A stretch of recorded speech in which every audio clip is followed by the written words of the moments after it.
Geringsing pada pertengahan tahun 1958 di Kanagarian Padang Gantian.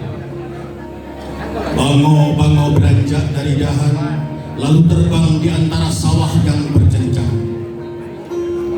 Para perempuan setengah baya merapikan kerudung di sela tangannya yang tak letih menyapu halaman.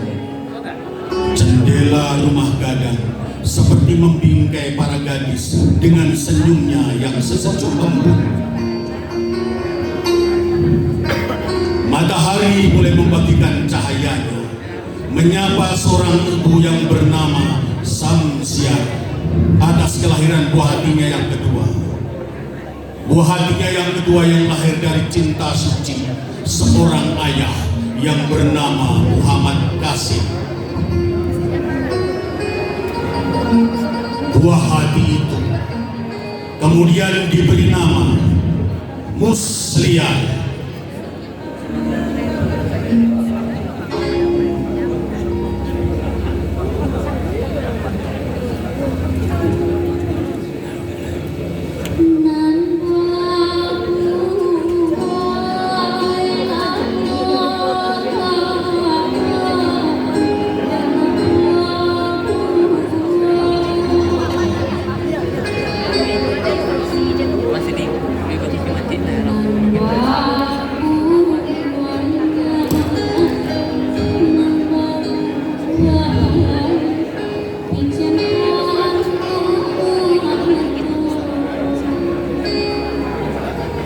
Jika buah hati pertama merupakan berkah bagi kelangsungan keturunan kita, maka buah hati kita yang kedua ini adalah rahmat bagi sesama udah. Kelak ia akan datang pada siapapun untuk membawa ibrah dan pergi dari siapapun dengan selalu membawa hikmah. Lebih dari itu, ia adalah kepercayaan dari Sang Khalik. Kita harus mengukir jiwa agar bisa menjadi pelita bagi penerang dari setiap kegelapan yang menerpa di sekelilingnya.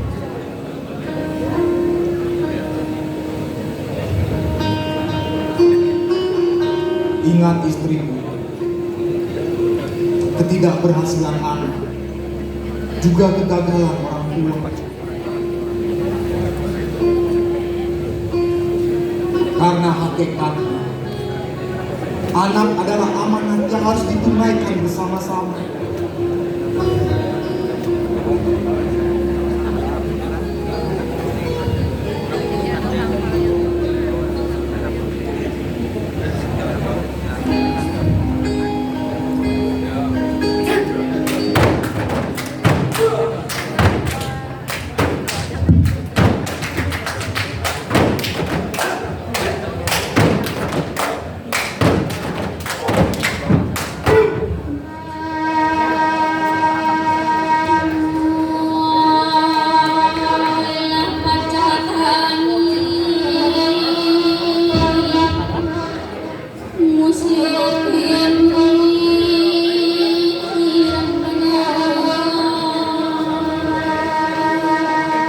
Waktu pun tak putus meninggalkan jejak. Musliah tumbuh hingga menjajaki masa remaja.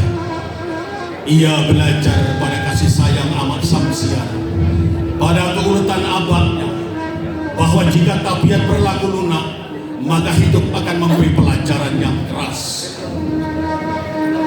Lewat dunia usaha yang dirintis keluarganya, ia belajar bahwa hidup adalah sebuah cara untuk selalu menjaga kepercayaan orang lain. Rintisan langkahnya tak selamanya teraih tanpa sandungan. Ia mendekap dadanya dalam senyap selepas bersujud kepada Ilahi Robi untuk membesarkan hati karena tak bisa menjejakkan kaki di kampus pujaannya.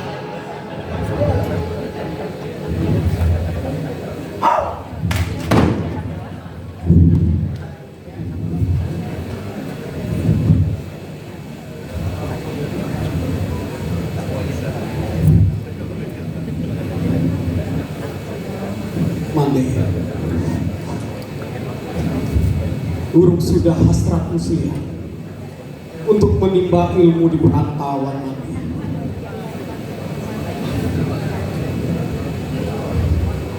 Allah selalu memberi kita yang terbaik, nah. Ia hadir bukan untuk memenuhi keinginanmu, tapi ia hanya akan datang untuk menjawab kebutuhanmu, nah. Allah selalu tahu apa yang kita butuhkan. Meskipun apa yang kau butuhkan itu seringkali sangat tidak kau inginkan, nah. Musliah, jadilah yang berguna untuk kampung halamanmu sendiri, nah. Terima kasih atas kesejukan dan semangat yang Mande nasihatkan. Tapi apakah cukup bagi Musliar untuk bijak jika tak meraup pengalaman dari negeri seberang nanti? Musliah, seekor burung selalu bisa mengepakkan sayapnya sejauh yang ia inginkan. Meskipun ia selalu mengawalinya dari dahan yang paling dekat dengan sarangnya.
Begitulah ritual leluhur yang terpahat pada pilar-pilar rumah gadang yang tereja di antara kehidupan Bukit Marapala.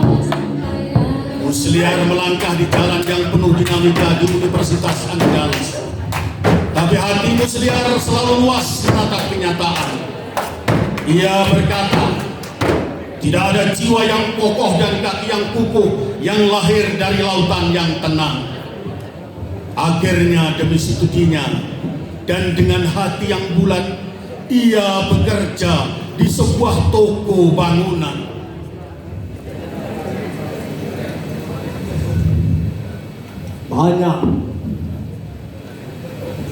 Banyak Musliar orang yang memilih jalan sudut, padahal sebenarnya bisa dipermudah.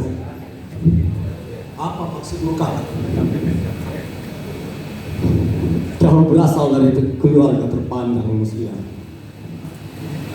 Kau lahir di keluarga yang penuh mimpi. Jadi tidak sepantasnya kau berada di kedai seperti ini. Orang lain melihat orang lain hanya sejauh pandangan. Banyak yang kemudian terkecoh hanya sebatas permukaan.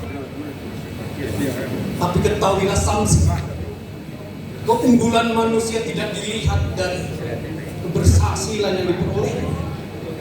Jika hanya melalui jalan yang penuh dukungan dan situasi yang gilang gemilang.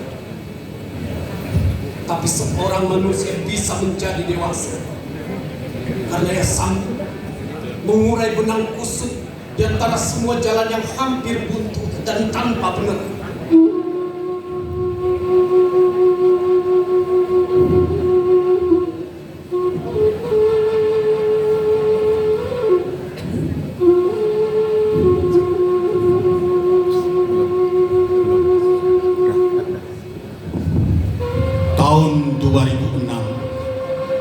Kampus Lima Manis dipayungi awan putih berarah.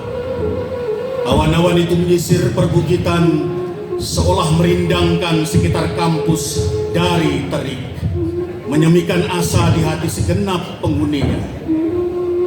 Tahun itu adalah tahun dilantiknya putra terbaik Universitas Andalas, Profesor Dr. Insinyur Haji Musliar Kasim MSI sebagai rektor baru. Begitulah musim demi musim berganti, asa Profesor Dr. Musliar Kasim akhirnya terkabul. Dukunglah kepemimpinanku dengan kritik, karena perubahan yang hakiki selalu berawal dari kritik.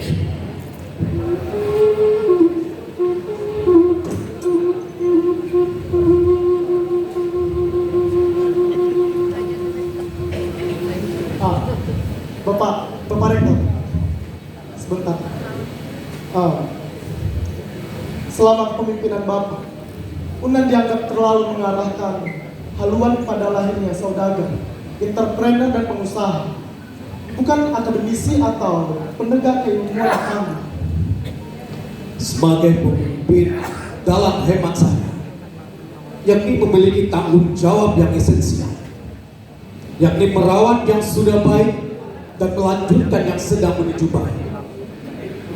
Jadi, bukan semacam antitesa terhadap kepemimpinan sebelumnya. Pertanyaan itu timbul dari konklusi Anda sendiri. Saya tidak pernah berpikir ke situ. Yang saya yakini kesadaran filosofis. Kalau kita orang Minang juga wawasan agamis, itu pondasi. Tapi pondasi tidak akan bergerak secara signifikan jika tidak ditopang oleh kemampuan kreativitas dan kemahiran berinovatif. Baik, terima kasih Bapak. Sedang di kayu nalai pagi konun muslian lai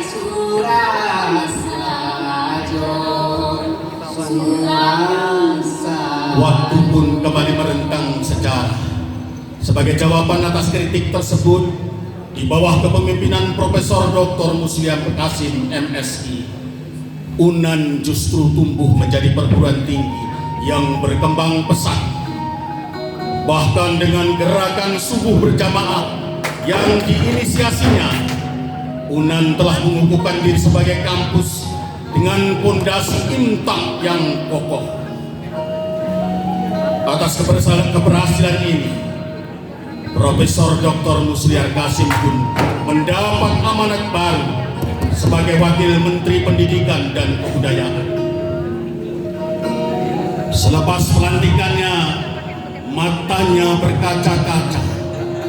Ia ingat amaknya yang selalu memberi pesan agar tak murung dan pesimis. Ia juga ingat abahnya lewat kredo pahlawan yang dikutipnya. Kemenangan terindah adalah jika kamu bisa menundukkan dirimu sendiri. Selepas amanat itu, dan seiring dengan kampus terpadu Universitas Baitur Rahmah yang makin semerbak, Profesor Dr. Musliar Kasim MSI dipercaya menjadi rektor Universitas Baitur Rahmah.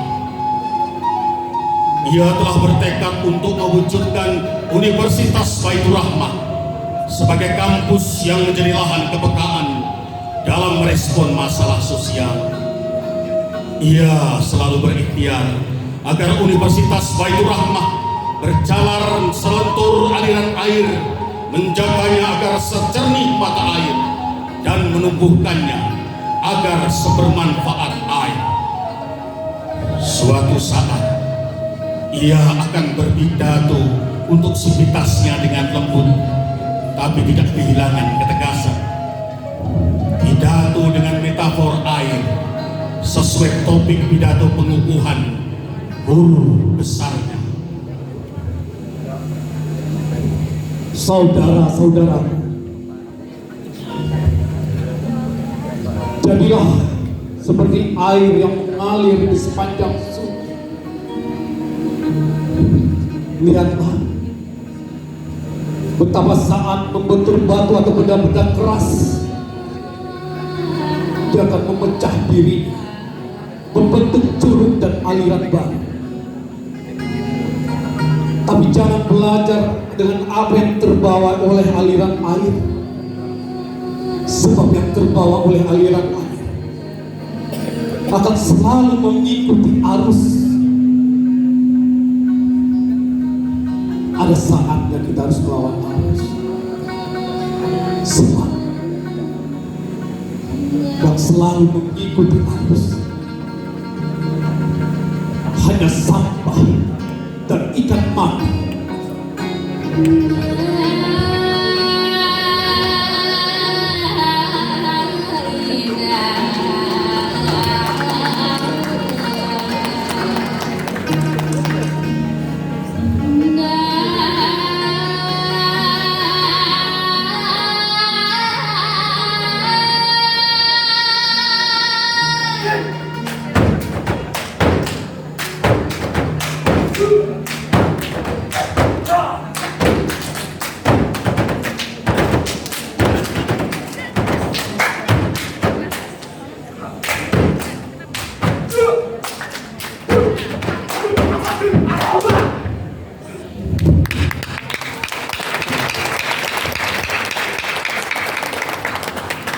Betul.